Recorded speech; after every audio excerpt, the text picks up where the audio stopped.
Hello and welcome to the HTML 101 Kickstart video course. This particular video is video number 1, and that is the introduction to HTML. So many people online, whether it's online business, online careers, or anything mainly to do with setting up web pages or landing pages, regardless of what niche that you are in, you oftentimes face these technological pains over and over again when it comes to setting up these basic landing pages. Even if you're using something like WordPress or Joomla and it's a content management system that most of things are done for you, there will be at times when you need to edit things like hyperlinks or even basic things like headers, images, break tags to make things look nice, and they run into snags along the way. So if you run into those snags like everybody else along the road because you do not know basic HTML coding, then don't fret. That's the purpose of this video course. So what I want to do is start out with some of the basics, and then we will move out to some of the more advanced when you feel like you're more confident and you get your feet wet. Now, before we jump into the introduction piece, I want to give you a quick videos overview so you know exactly what to expect and exactly what we are going to talk about step by step throughout this video course. So obviously this is going to be video number 1. Video number 2 is going to be hacking without knowing code. So I want to start out with utilizing a HTML editing tool called a WYSIWYG tool. More on that in just a minute. Now, by utilizing that tool, it'll get your feet wet so that you can feel a little bit more confident when it comes to HTML code. So you'll be able to see the code and you'll be able to see what it looks like in the browser view. So by hacking without knowing code, this is a specific strategy that you can utilize in the future where if you don't know coding, there's still a way to hack around HTML coding and make things look nice and things like that. But at the end of the day, you want to know basic HTML coding, which we'll dive into video number 3, 4, 5, 6, 7, 8, and 9. So number 3, we're going to talk about the basics of open and close tags. Once you understand this basic concept and how HTML code opens and closes via their tags, which is very, very simple, by the way, it will make more sense. And then from that point on, what I've done is I've honed in and focused on specific tags that you will run into during your journey. So headings is something that you're going to run into on and on and on. So we're going to focus on that in video number 4. Video number 5, we're going to talk about break tags. Break tags allow you to break sentences up so that you have white space in between. This is also good by creating white space between images and everything like that. Video number 6, we're going to talk about basic formatting, underlining, bolding, italicizing, things like that you are going to run into. Video number 7, we're going to talk about lists, unordered lists and ordered lists. How do you create these types of lists? Because this is something that you're going to want to do. And video number 8, we're going to talk about image tags, how to make them SEO friendly. And of course, video number 9, we're going to talk about hyperlinks. Now, not just how to create a hyperlink, but how to make it so when somebody clicks on it, it opens up in a new window. So this is something that you are going to face over and over again. And that's why we're focusing specifically on these tags.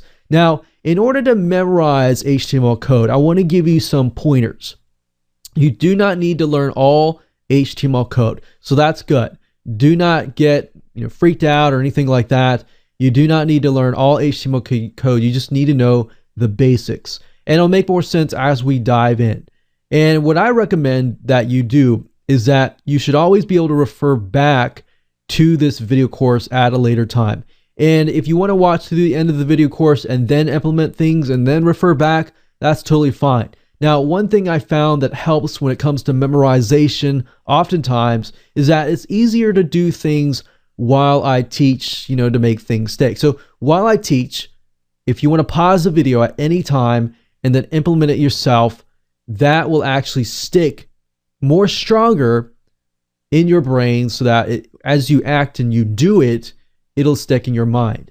So some people are different. That works very well with kinesthetic visual learners. You can watch all the way to the end and then follow along. That's totally fine. So do what's best for you. Don't feel like you have to do it in a certain way. So now let's talk about the tools that you're going to need. Obviously, I'm not going to require you to dish out any more money. So we're going to stick with a lot of free things like Kompozer. Kompozer actually is a tool that I use. Even though I understand HTML coding, I still use Kompozer because Kompozer is a great way to hack, like I said, without needing to know a lot of code. So we will talk about more about that in video number 2. Now, Kompozer is another WYSIWYG HTML editor tool. You don't have to use Kompozer if you don't want to. If you want to go to Google and you type in WYSIWYG HTML editor, as you can see here, then you'll see a variety of other tools. Now, what you see is what you get.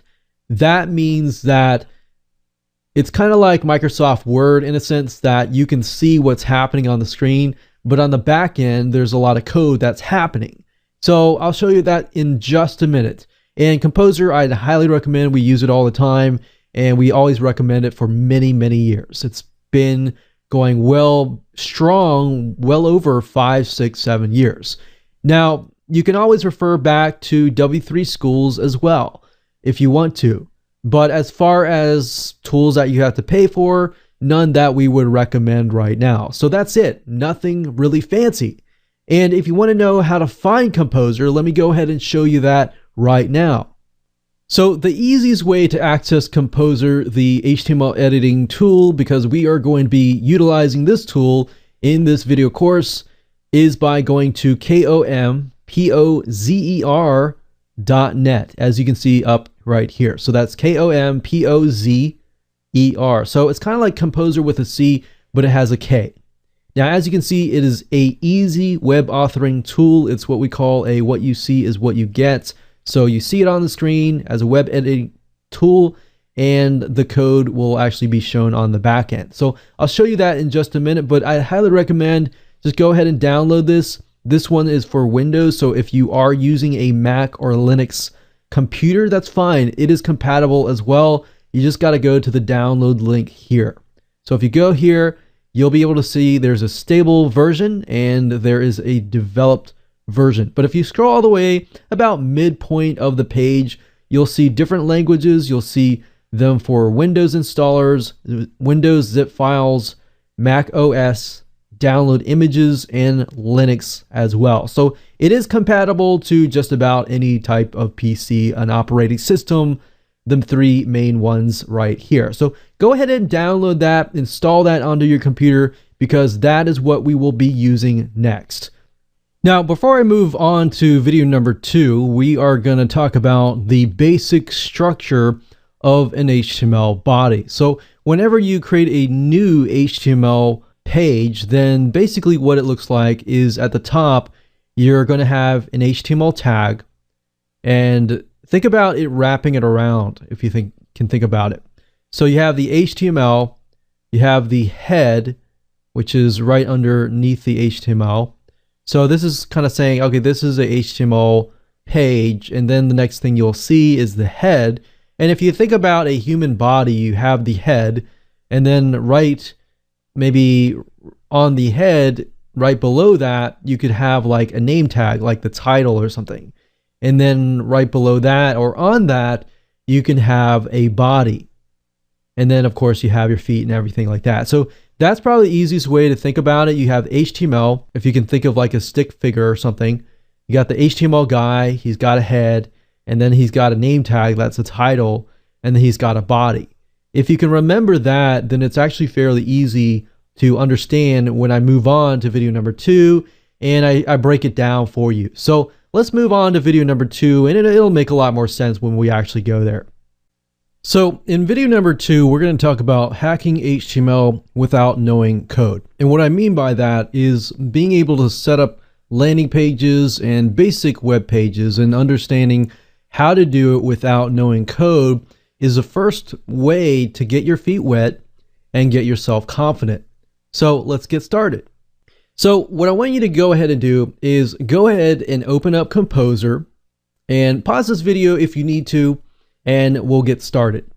So what I mean by hacking HTML, as I said earlier, is we are using a tool that will allow us to see what the user sees via the browser without actually having to add our own code. Now, this is the normal view. So at the very bottom left-hand corner, you're going to see the normal tab, as you can see here. And then you're going to see the source tab. So the source tag is going to reveal the actual HTML code to us. And as I stated in the previous video, I basically went over the basic structure. You can see there is an HTML tag here. There is a heading tag, and the heading tag gets closed here, and then the body starts here, and so forth. Now, I will talk more about open and close tags and the concept of that in the next video. So don't worry about that right now. Let's just focus on utilizing the tool so that you can use it, get confident, get your feet wet right now. So the nice thing about Kompozer is it looks kind of like Microsoft Word, but a simplified version of it in a way. So what you see is what you get. So what you see in the normal tab is what you get. So let's say, for example, that we are going to say dog training, and then we highlight that. We can center align that, as you can see here. We can left align, right align, and so forth. You can bold it. You can make it bigger by clicking on here. You can also make it smaller. So what you see here is what the user is going to see. And that is what you see is what you get HTML editor. Now you can also change the color, let's say to red, and we can also change the background to, let's say, something like yellow. So this would be a highlighted color. If we wanted the whole line to turn, let's say, yellow, we could do that as well. You can also go further and you can add things like tables. So let's go back here and remove the highlight, and we can add a table.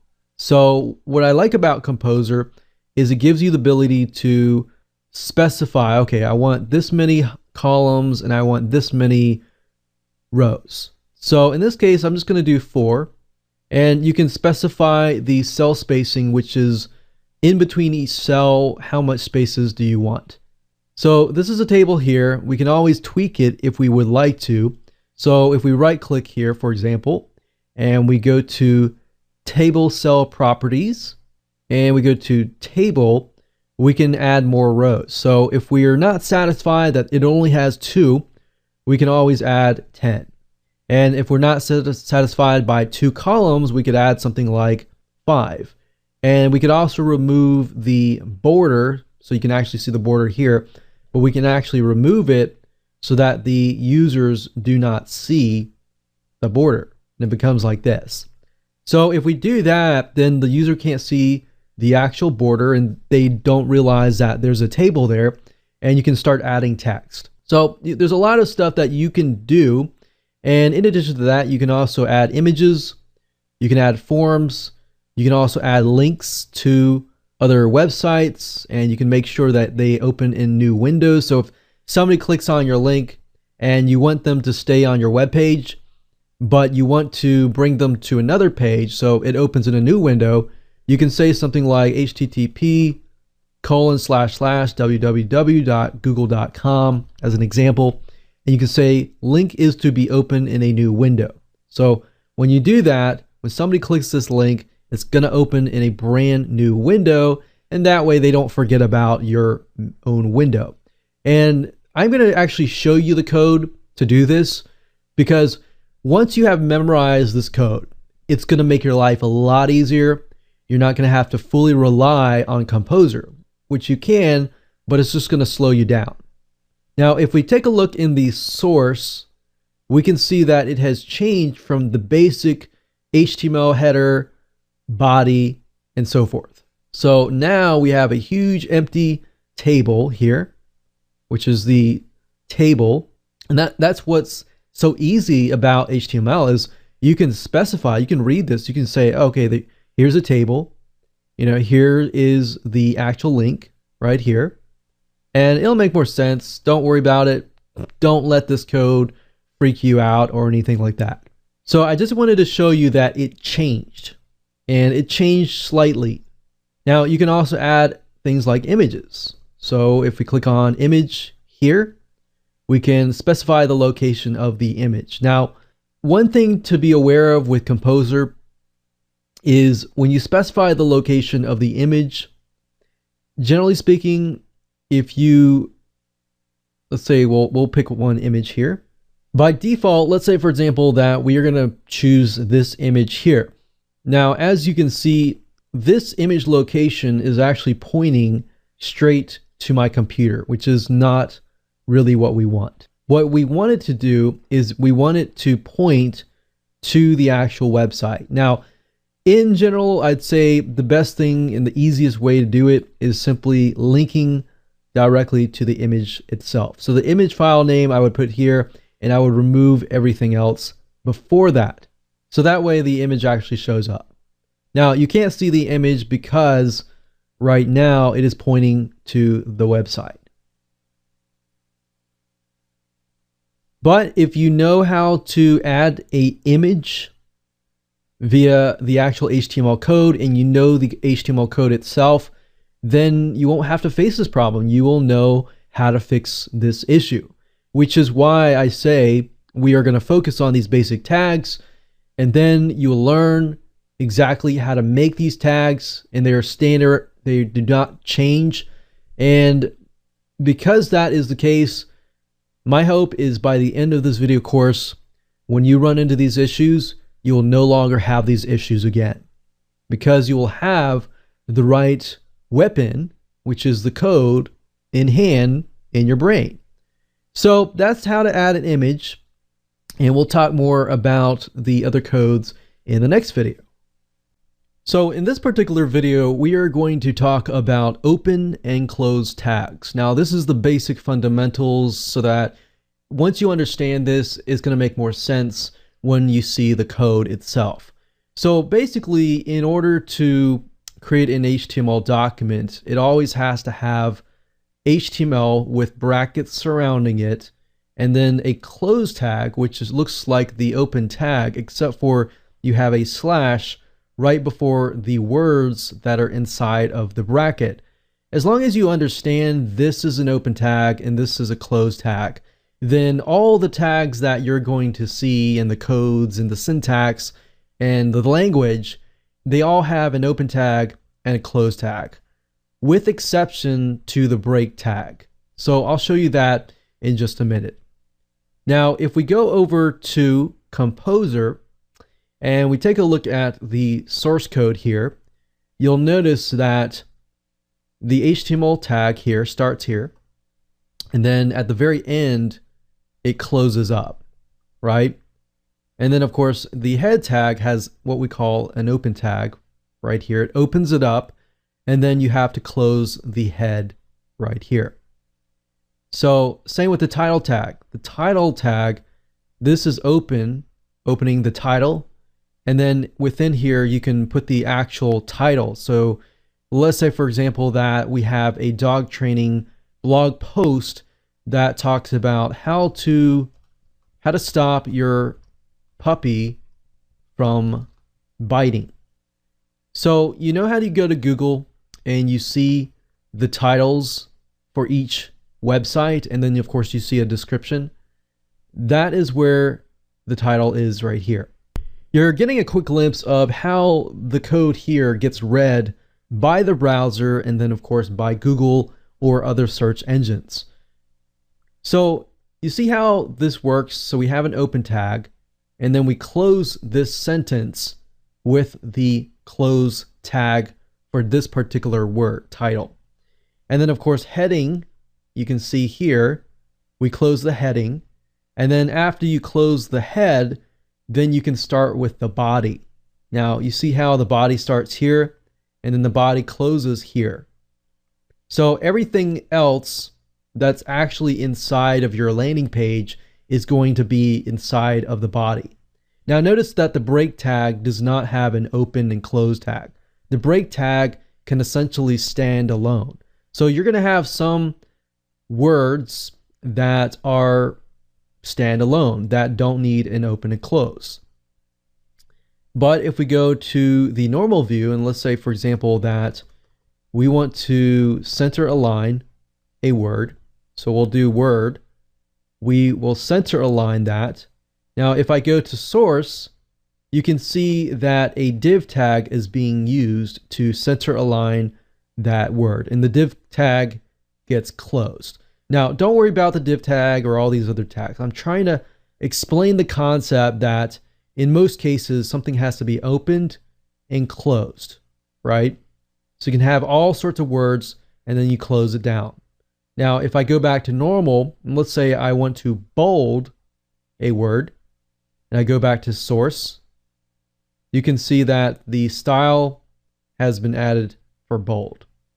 Now, you don't need to know this stuff. I'm just showing you this so that you understand that for most cases, there's an open tag and a closed tag for the majority of cases. And then, of course, there are certain cases that are rare cases, like the break tag, which can stand alone. That does not need an open and closed tag. Essentially, it is the same.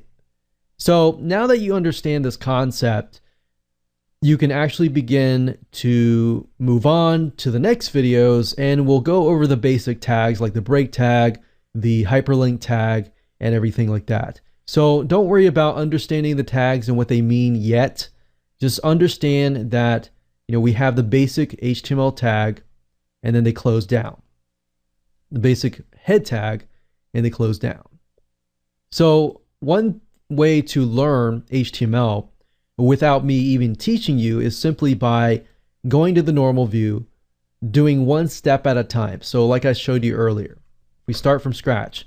If I go down here, I click on source, I can see what has changed. So I've essentially made a lot of breaks. So spaces and enters down here. And I put the word here. I take a look at source and ask yourself what has changed. Look at the code, see what has changed, and then do the next step. Make it bold. See what has changed at that point. So that's another good way to learn HTML from scratch, by actually doing something to it that you want it to do, whether changing the color, making it bigger, changing the heading. And that's a good way to learn HTML by a step-by-step manner. So with that said, I'm going to go to the next videos, and we will show you exactly other tags that are very common that you are likely to face. See you there. Hello and welcome back. This particular video, we are going to talk about heading tags.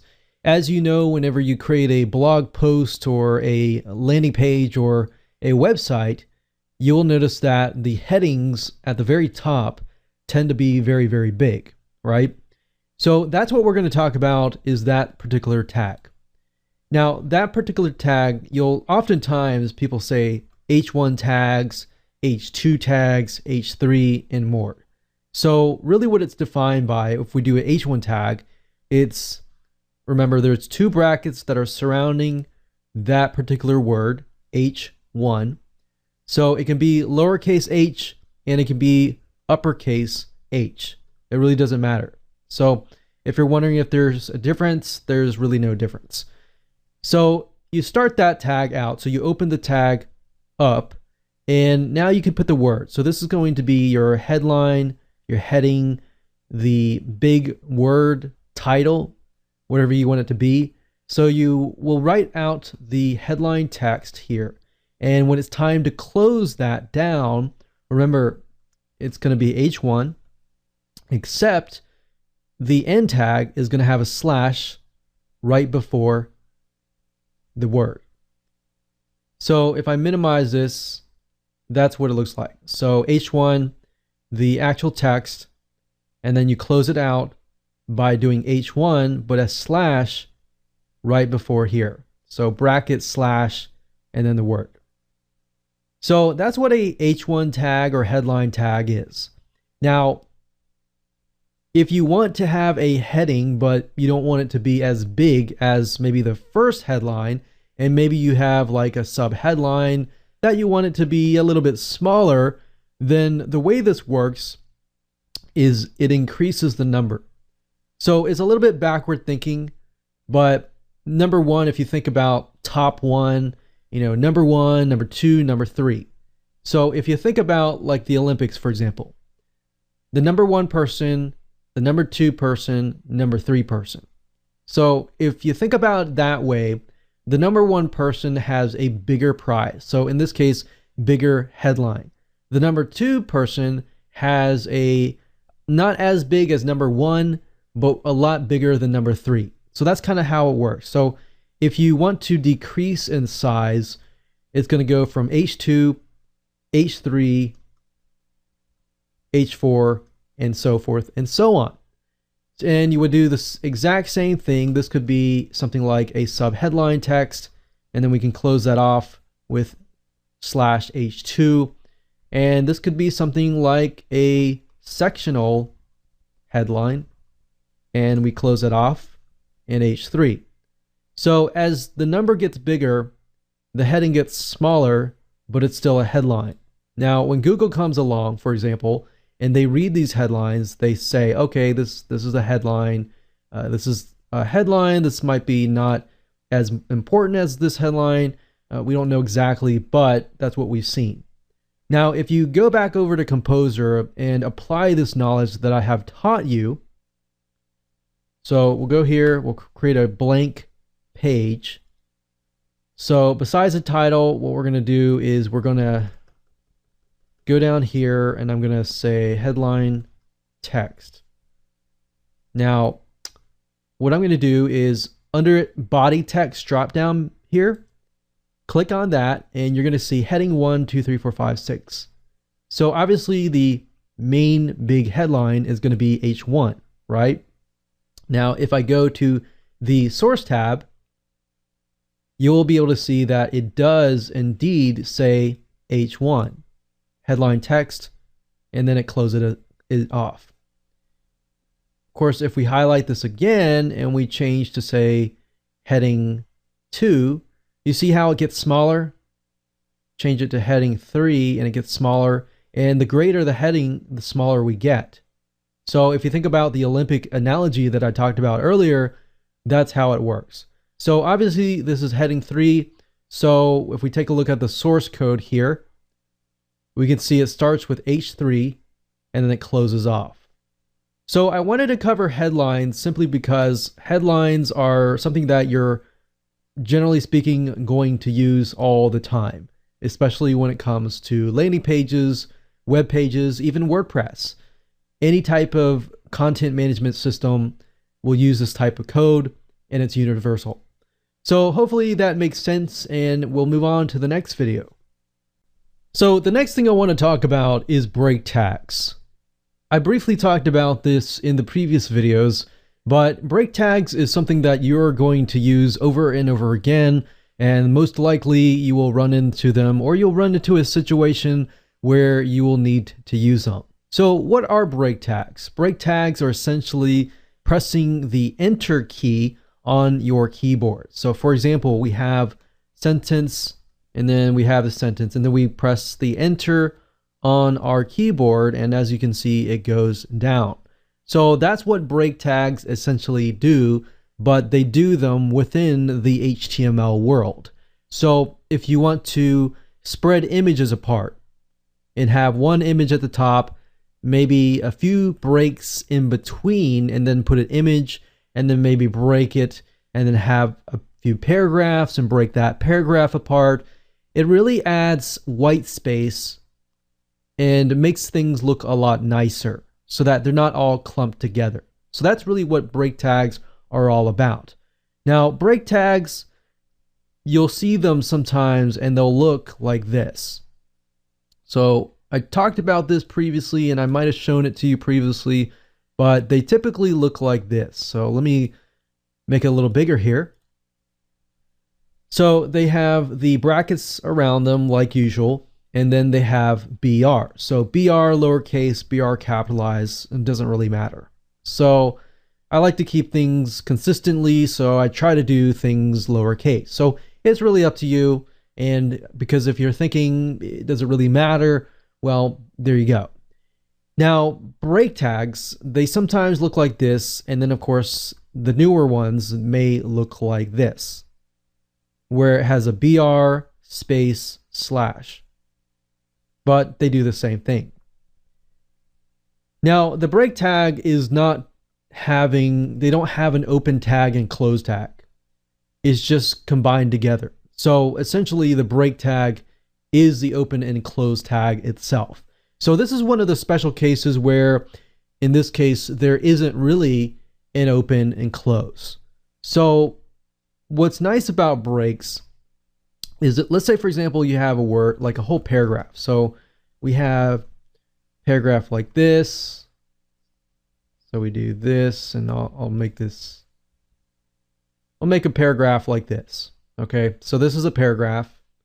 What's nice about the break is, yes, if you are using a HTML WYSIWYG editor like Composer, you can simply go through and press enter, right? Now, if you're looking at the code from the standpoint of just the code itself, and you want to put breaks into the paragraph or the images, and it's just not doing it, then you can always go into the code and you can find where there should be breaks and just put the BR tag. You can put the BR tag here, and let's say I want to break here, I want to break here, and I want to break maybe here, here, and here. So when I copy this over, let's say for example into Composer, into the source tag, maybe under right here, you can see that there are breaks. So we've broken it up here. Now, if we go back to the source tab and we say, okay, it had a break, but we want an additional break to create kind of a empty space or a line in between these paragraphs. So if that's the case, then all I have to do is add 2 breaks connected to each other. So there we go. So obviously adding breaks is very, very easy. And when I go back to the normal view, I'm able to see that. So like I said, the majority of cases you can use a WYSIWYG editor, but there are some cases that you will run into where the editor is messing up, or even WordPress. I've seen sometimes when editing WordPress editors, sometimes you're editing the code and you're running into issues. And by knowing that I can go to the source code and simply add a break tag to the source code, it makes life a lot easier. So same thing with images. You can add an image. So we can go here. We can add an image like so. But let's say, for example, that it looks like this. You know, you got text here, and then you got an image here. So what I would personally do is I would find, with a WYSIWYG editor, obviously all you have to do is press enter, right? But if you were reading the code and you couldn't figure out why maybe the editor was doing that, you could find the image, which is defined by the image tag right here, which you'll learn later on. But once you find that, all I have to do is add a break tag to it. Let's say, for example, I want to add 3 break tags. Go back to normal view, and you can see that there have been 3 break tags right here. So that's what the break tag does, and it actually comes in very, very handy in many, many cases. You wouldn't believe how many cases it would come in handy, and it doesn't really make sense right now, but it'll make a lot more sense when you begin to set up your landing pages, set up your WordPress sites and everything like that. And it just makes life a lot easier when you understand how to use it. So that's how simple a break tag is. Just remember, it's a BR, or sometimes it's BR slash as well. So I like to just keep it simple, stick with that, and there you go. So let's talk about text formatting. Basically bolding words, italicizing words, or even underlining words. Now, this is a little bit more complicated, so I'm going to break it down. Now, as you can see here, it starts with the span tag, and we have span, style, equals quotation quotation. And within the quotation, you pretty much have all the formatting. And then of course you close that span tag off right here. Now, as you read it, it'll make more sense. So font weight, or if you think about weight, an analogy of, how heavy something is or something light. Bold is something that, if you think about bold and you bold a letter, and if you were to be able to kind of measure the weight of a letter and you bold it, you make the font weight bold. So what I'm trying to do here is I'm trying to give you some analogies that would make sense. It doesn't necessarily have to be the case, but these are things that I use in my own brain to memorize these things. So font weight equals bold. Font style, we have different styles like font, we have italicize, we have other different styles. And then of course we have text decoration. So you could decorate the text with an underline. So it would make more sense if we go back over to Composer here. And like I said in the beginning, I would recommend you as much as possible to do a step and then take a look at the source code, and then do a step and then take a look at the source code. So what I mean by that is, remember, bold the word, then look at the source code, see what changes before you do anything else, and then go back, italicize it, see what changed, and then what I would do from that point would be try to memorize that. Now, if I were you, I wouldn't really go all out. I would just memorize the basics, so bold, italicize, and underline, because that's the main stuff that you're going to use. If you get all fancy, that's fine, but if you do that, go with Composer and just copy and paste the code into the editor, whatever that might be using.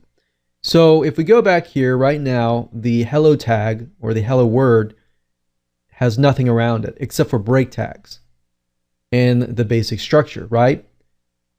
Now, if I go to normal and I make it a larger font size, and I go back to source, we can see that the only change mainly is that there is a big tag surrounding it, right? Now, let's make it bold. So we'll start from scratch, say hello. This is a test. We'll just make it bold, and let's see what happens. So if we go back to the source, we can see that it says span style, quotation, quotation, and it says font weight bold, and that's all it says. So all you have to do is memorize this right here. So that's all you have to memorize. So with span style, quotation, quotation, within that, font dash weight, colon, space, bold. Okay, so now let's remove the bold and let's just do it italicize. If we click on source and you take a look at it, it says span style, quotation, quotation, font dash style, colon, space, italic. So you're basically saying the font style is italic. And then you put a semicolon right here if you want to add more. So if we want to add something like font dash weight, colon, bold, we could do that as well. And we can see that it has bold and italicize. Now, if we add a underline and we click on source, we can see that text decoration, so text dash decoration, colon, space, underline. The semicolon, as you can see, kind of separates the differences. So we have three different items here, and you can see that this, after this, we put a semicolon to say that we're separating this and this. So this is a new item. We have a semicolon and then a new item. So that's what I recommend that you do. There's a lot of different formatting if you want to learn.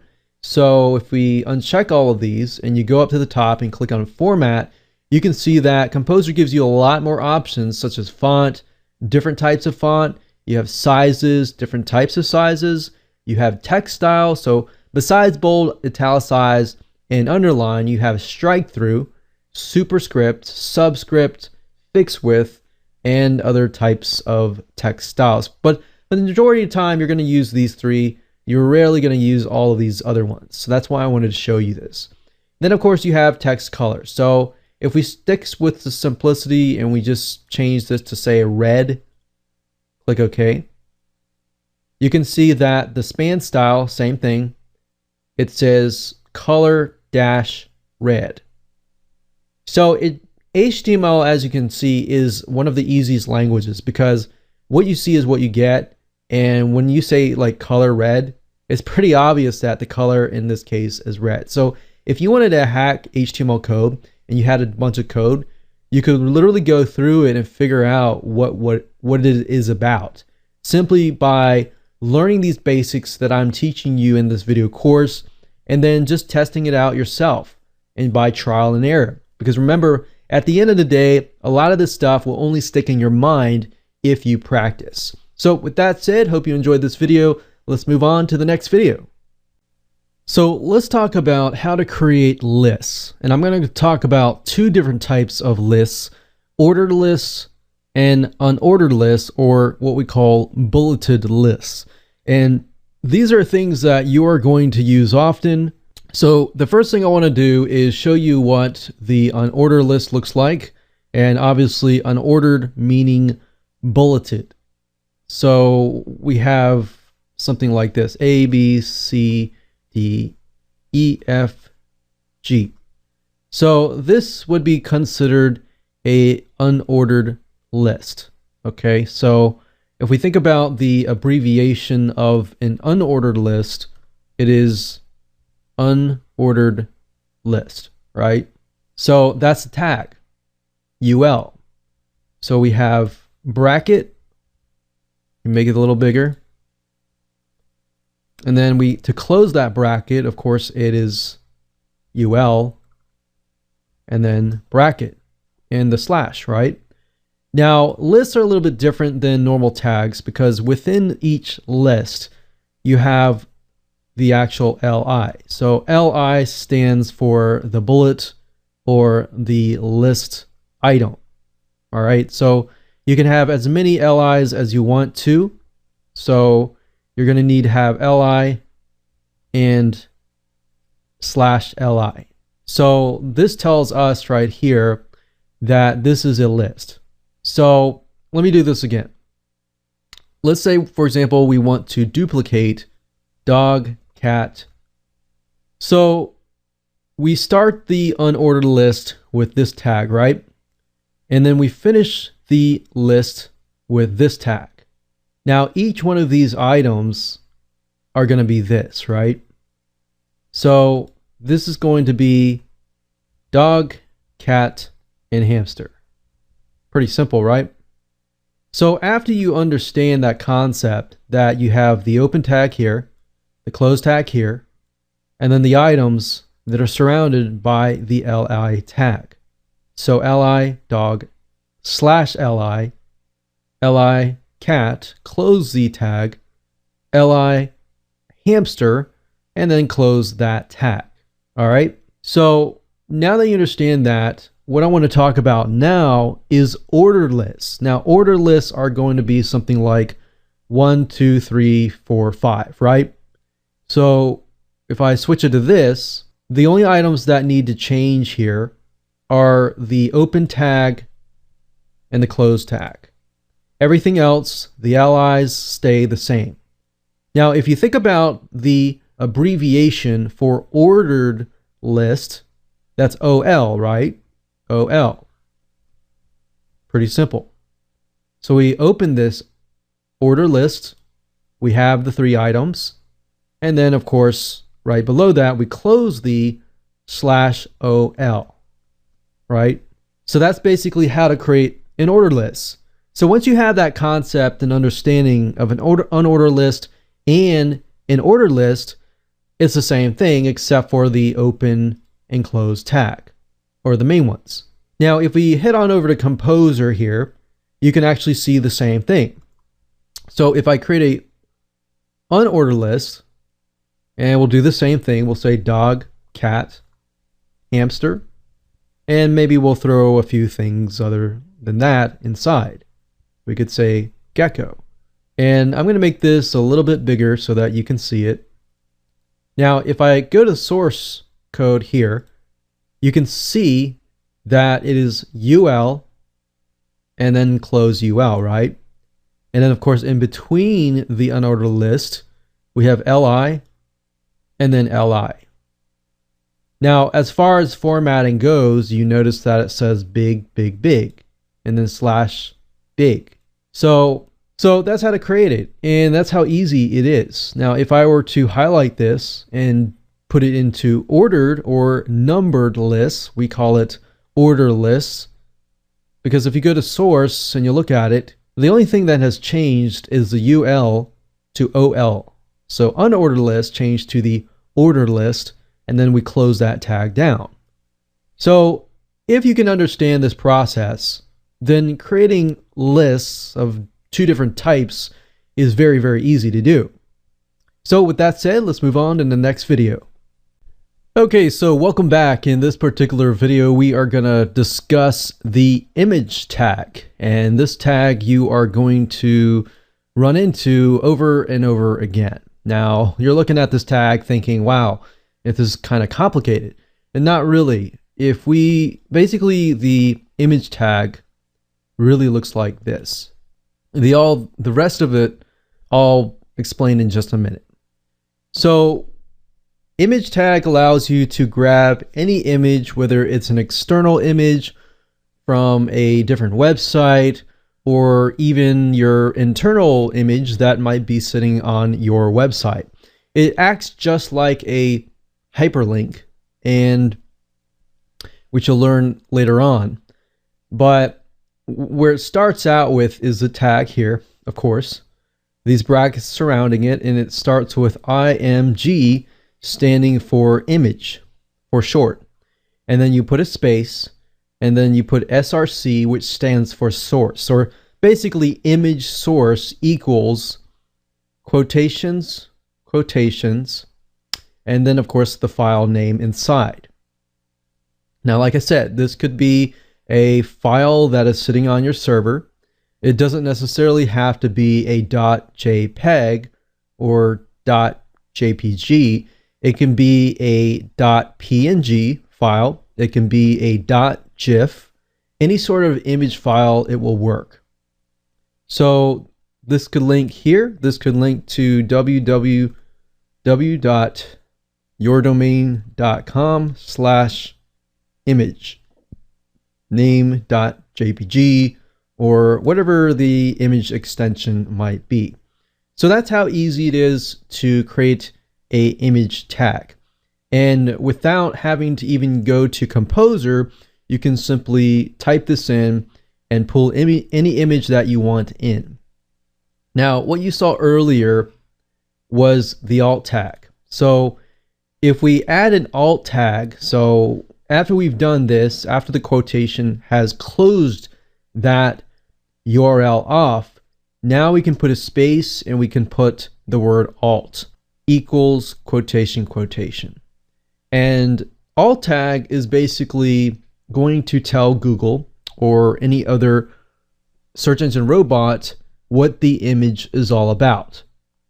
So what you're doing is you're taking a step further and making it more search engine friendly. So the alt tag is pointing to what it is all about. So let's say, for example, this is an image of a puppy. So let's say a golden retriever puppy. So you would type in golden retriever puppy, and you might be able to type in what it's doing. Maybe it's biting, and your image is about how to stop puppies from biting. So Google will read that and it will say, okay, this must be about golden retriever puppy biting. Does the content that is surrounding it actually relate to this?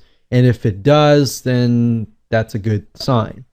Now, the other stuff that you saw was what we call the style, the width, and height.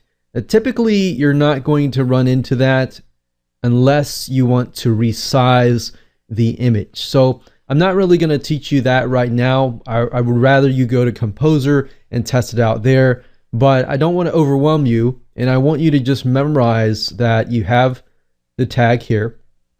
So let's do that again. So starting from scratch, image source, remember? So I like to start with the bracket. Now, the image tag does not have a close tag necessarily.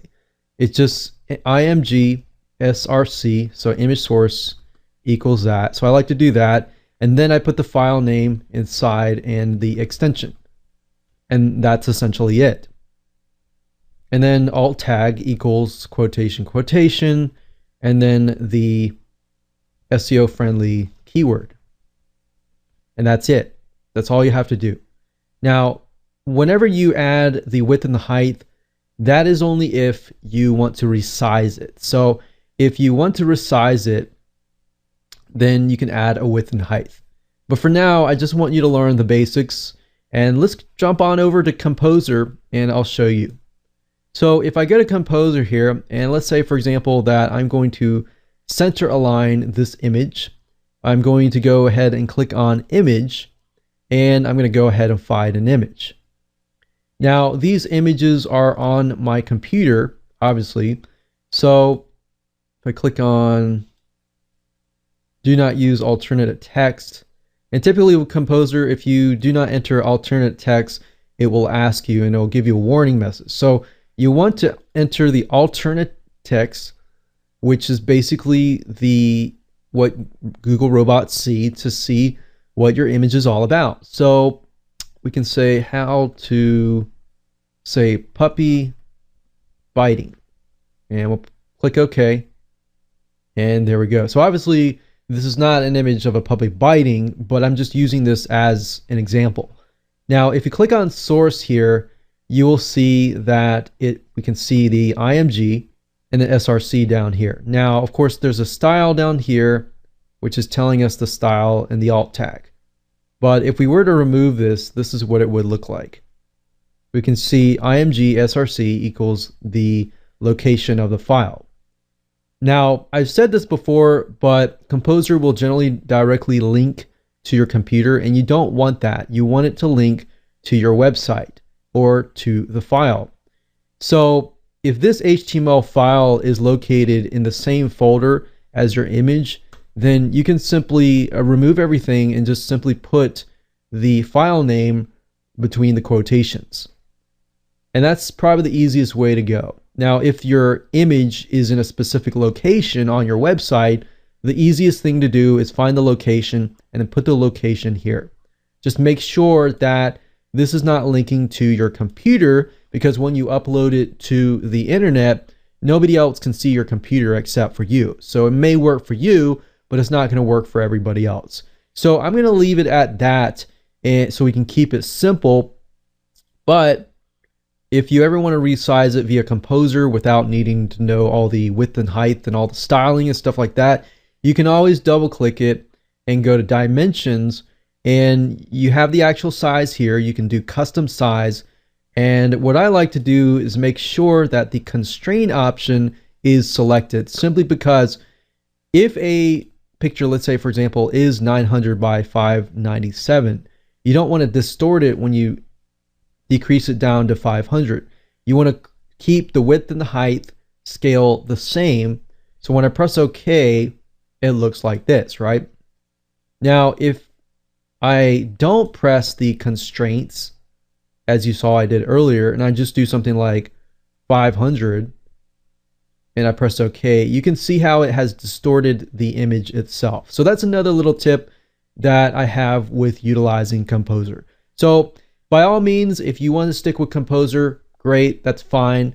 But I'd highly recommend you at least memorize this simple tag, because when it comes to editing with WordPress or any type of content management system that utilizes an HTML editor, sometimes you're going to run into snags along the way. And if you know this tag, then you can get past simple roadblocks. All right, so hope you enjoyed that video, and we'll move on to the next one. So I want to just say congratulations on reaching the end of this video course. This is video number 9, and we are going to talk about hyperlinks. Hyperlinks are things that you're going to run into a majority of the time, simply because depending on what you want to do, majority of the time you're going to want to link to an external website from a specific keyword, what we call anchor text, and you may want to link within your website itself. So what I found over the years is a lot of the stuff that I've taught you, you will see. But when it comes to hyperlinks, this is one of the main things that you're going to see, because linking to other websites or even within your website is very, very important. And not just linking, being able to know how to link, and then when somebody clicks on that link, it doesn't exit your website, but instead it opens it in a new window so people stay on your website. You know, getting it so that the link goes in a new window is important to know as well. So let me explain to you in a lot more detail so that you fully understand.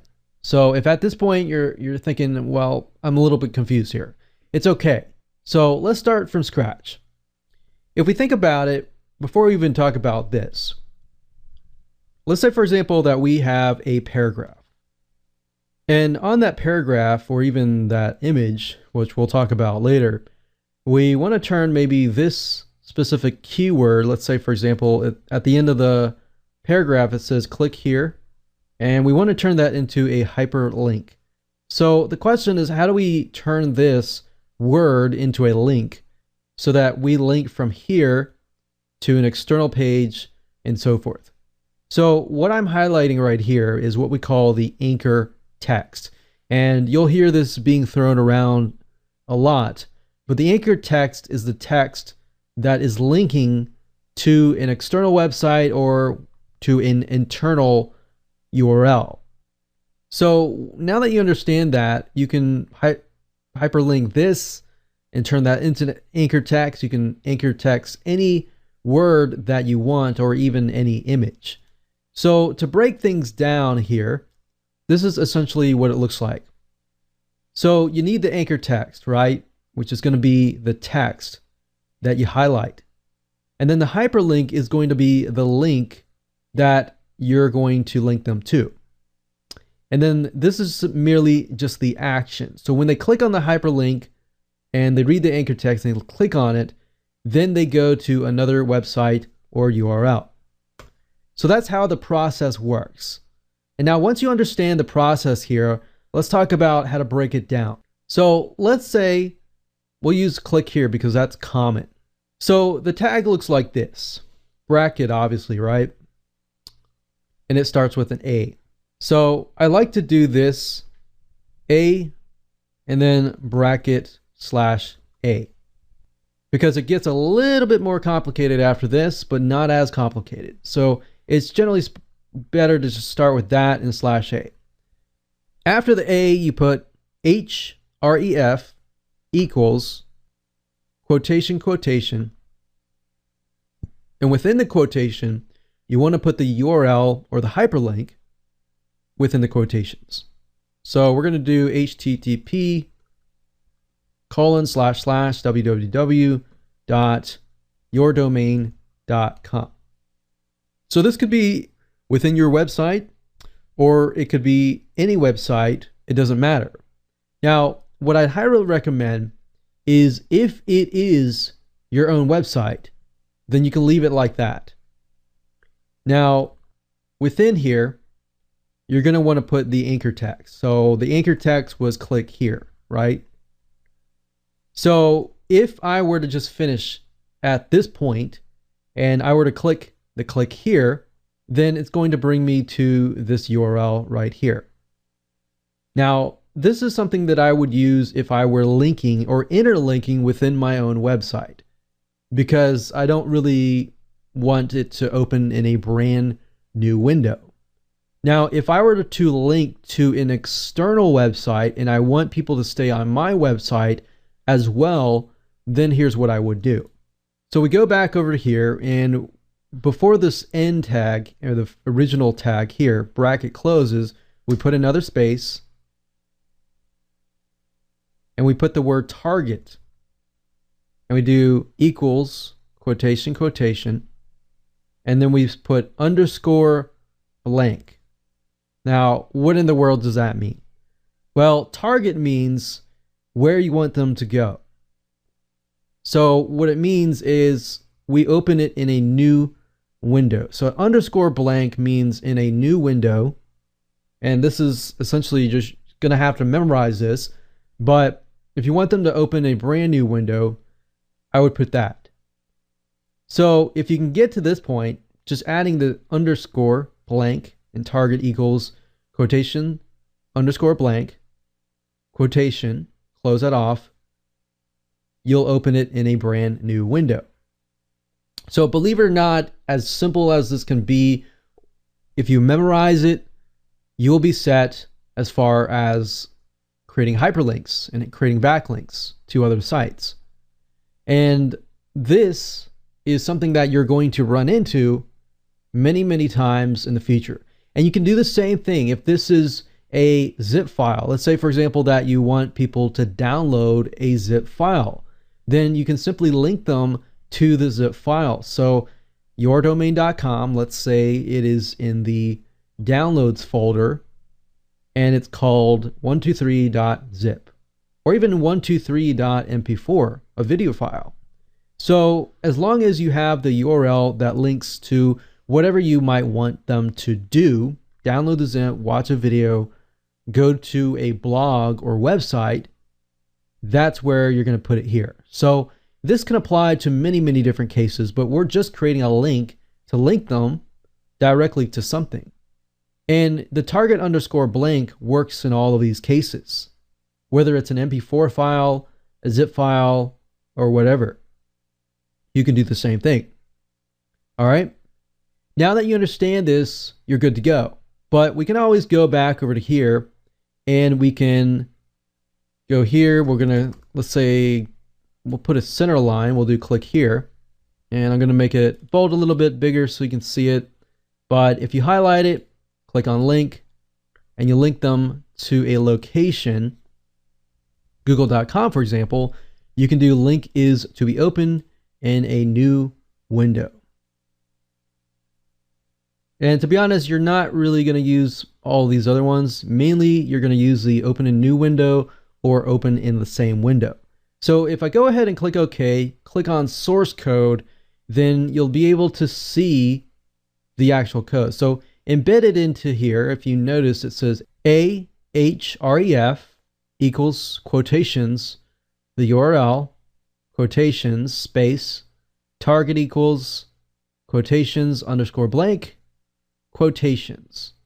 And then within these here, we have the anchor text, and then we close the A tag. And that's it. That's all you have to do. Now, if we were to hyperlink an image, on the other hand, you can see what it looks like. So let's find an image here. Now, within Kompozer, you can go to link, and you can actually link it over here.